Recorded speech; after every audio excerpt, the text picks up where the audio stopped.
Hey guys, I'm Tommy Guta. In this series, I'm going to be teaching you guys a lot of video hacks and how they can easily be achievable through the Splice app. In today's episode, I'm going to be teaching you guys how to make something magically appear in your hand, and it will for sure blow the minds of your viewers. The only limit is your creativity.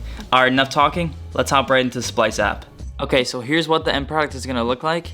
Let's get right into creating it. So before we hop into Splice, we're going to need to film our clips. Make sure to put your phone on something that's going to keep it still. Next, film yourself making a forward hand motion with nothing in your hand. Now, we can grab our object that we're going to make appear.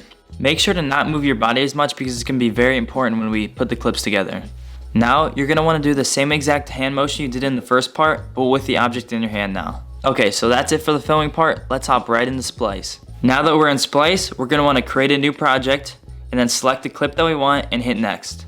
Check to make sure the aspect ratio is where you want it. Mine is at portrait mode, which is perfect. Then click create.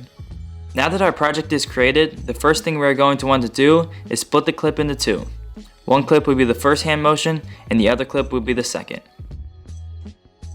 To find the beginning of the first clip, you can drag your finger left and right below the timeline to move it. When you find the spot you want to cut it, you can press on the clip and then scroll to the right on the bottom menu and press split to cut the clip.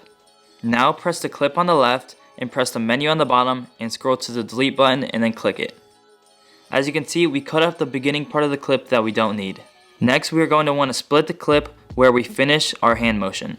To do this, scroll to where you stop the hand motion and then split the clip there like you did the first time. Make sure to not delete the clip to the right because we still have the second part we need from it. Now, scroll to where you start the second hand motion and split the clip there as well. Then select the clip to the left and delete it because we don't need that footage in between. Now, as you can see, we have the two parts right next to each other. Next, just scroll to the end of the second part and cut the end of the clip if needed. These next steps are where the magic happens. Go to the first part of the clip and put the yellow playhead right at the point where you're halfway in between the hand motion.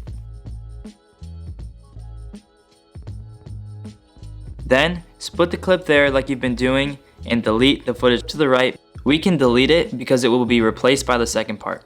Next, scroll to the point in the second clip where you're halfway through the motion as well. Split the clip there then and delete the footage to the left.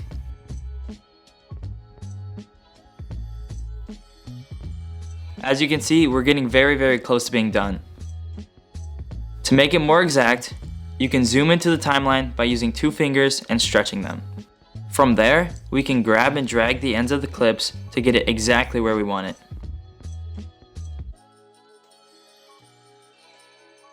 As you can see, it's looking pretty good and we're ready to export it. To export, click the top right button and then press save. Okay guys, that's it for the first episode. Please let us know if you liked it and make sure to tune into all the rest of the episodes. In the second episode, I'm going to be teaching you guys how to make seamless in-camera transitions all through the power of the Splice app. Thank you guys for watching. I'll see you guys in the second episode.